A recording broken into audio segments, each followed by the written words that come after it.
ಆಗಿರ್ತಕ್ಕಂಥದ್ದು ಏನಪ್ಪಾ ಅಂತಂದ್ರೆ, ಈಗ ಅವ್ರಿಗೆ ಏನು ಗೊತ್ತಿರಲ್ಲ ಅಂತ ಟೈಮಲ್ಲಿ ವಯಸ್ಸಿಗೆ ಮುಂಚೆ ಆ ಒಂದು ಮಕ್ಕಳು ಗರ್ಭವತಿ ಆಗ್ತಕ್ಕಂತಹ ಒಂದು ಇತ್ತೀಚೆಗೆ ಜಾಸ್ತಿ ಆಗ್ತಾ ಇದೆ. ಅದ್ರಿಗೆ ಎಷ್ಟೇ ಅರಿವು ಮೂಡಿಸಿದ್ರು ಕೂಡ ಅದು ಎಲ್ಲಿ ಏನು ತಪ್ಪಾಗ್ತಾ ಇದೆ ಅಂತ ಗೊತ್ತಾಗ್ತಾ ಇಲ್ಲ.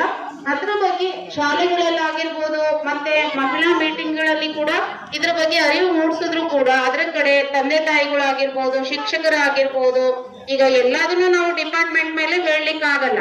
ನಾವು ಕುಟುಂಬದಲ್ಲಿ ಇದ್ದಾಗ ಮಕ್ಕಳ ಮೇಲೆ ನಾವು ತಂದೆ ತಾಯಿ ಆದಂತವರು ಹೆಚ್ಚಿನ ಗಮನವನ್ನ ಹರಿಸ್ತಕ್ಕಂಥದ್ದು ತುಂಬಾ ಒಳ್ಳೇದಾಗಿರುತ್ತದೆ.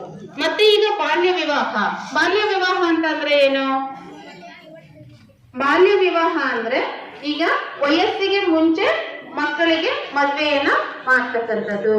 ಈಗ ಹೆಣ್ಣು ಮಕ್ಕಳಿಗೆ ವಿವಾಹದ ವಯಸ್ಸು 18 ವರ್ಷ ಮೀರು ಮುಂಚೆ ಹೆಣ್ಣು ಮಕ್ಕಳಿಗೆ ಮದುವೆಯನ್ನ ಮಾಡೋ ಹಂಗಿಲ್ಲ. ಅದೇ ರೀತಿ ಗಂಡು ಮಕ್ಕಳಿಗೆ 21 ವರ್ಷಕ್ಕಿಂತ ಮುಂಚೆ ವಿವಾಹವನ್ನ ಮಾಡೋ ಹಂಗಿಲ್ಲ. ಅದಕ್ಕೂ ಮುಂಚೆ ನಾವು ಏನಾದ್ರೂ ಮದುವೆಯನ್ನ ಮಾಡಿದ್ರೆ ಅದನ್ನ ನಾವು ಬಾಲ್ಯ ವಿವಾಹ ಅಂತ ಹೇಳಿ ಪರಿಗಣನೆ